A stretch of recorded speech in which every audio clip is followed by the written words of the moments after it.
Shalom, selamat pagi keluargaku. Kembali firman Tuhan pagi ini saya akan sampaikan kepada saudara dari kitab Ester pasal 9 ayatnya yang ke-19.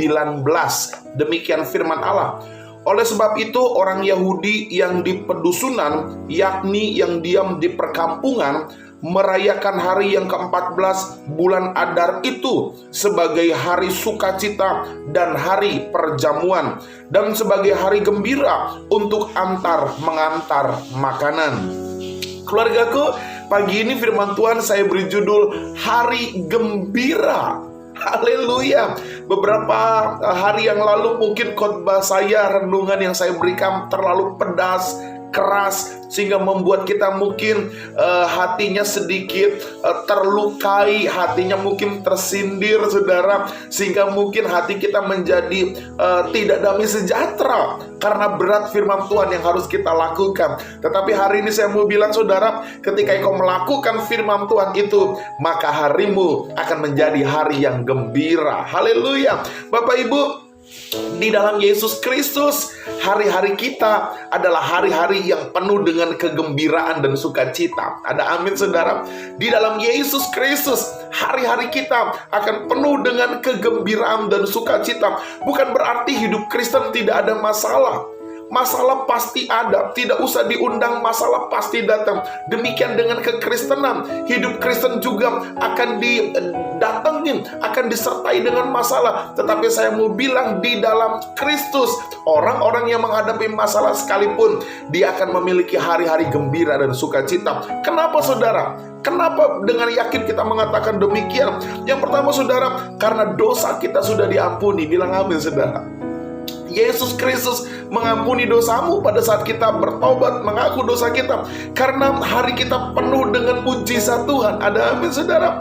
Karena kita yakin kita dijagai oleh malaikat sorgawi, dan kita yakin rancangan Tuhan yang ajaib adalah rancangan yang penuh dengan damai sejahtera.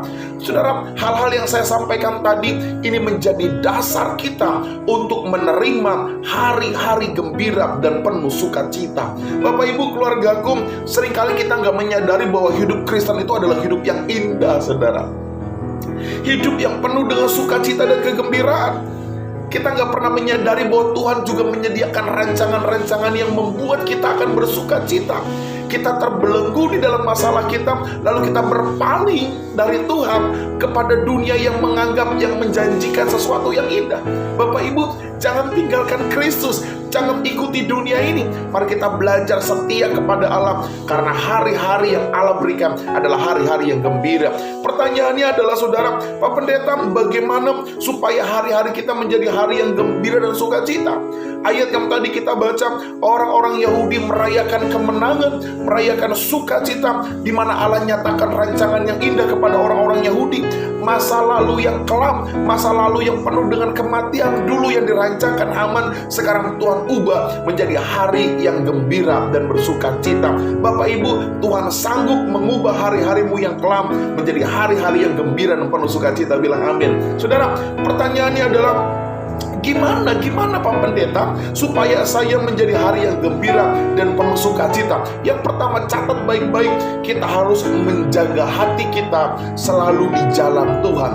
Jagalah hatimu dengan segala kewaspadaan, karena di situ terpancar kehidupan. Jangan biarkan hatimu jahat, jangan biarkan hatimu dikuasai si jahat, tapi jaga hatimu selalu di jalan Tuhan. Yang kedua, saudara, ingat, fokus kita bukan kepada masalahmu, kita fokus hanya kepada Allah yang memberikan solusi dari setiap masalah kita. Dan yang ketiga, saudara, mari lakukan perbuatan baik dan hidup di dalam kasih. Pada saat kita ingin rindu memiliki hari yang gembira dan sukacita, tabur kebaikan, berikan kebaikan, lakukan perbuatan baik, dan hiduplah di dalam kasih. Dan yang keempat, saudara, jangan mau terpengaruh dengan tawaran-tawaran dunia ini yang membuat kita terpisah dari Allah. Bapak Ibu, dunia ini menjanjikan sesuatu yang indah dalam pandangan mata, tetapi berakhir kepada kebinasaan. Yang keempat, hari yang gembira dalam Kristus adalah hari di mana kita menolak tawaran-tawaran dunia yang membuat kita terpisah dari kasih Tuhan. Selamat pagi, keluargaku. Nikmati hari indah di dalam Tuhan, nikmati sukacita yang besar besar dalam Tuhan, engkau akan menerima berkat yang berkelimpahan. Haleluya. Tuhan memberkati kita semua.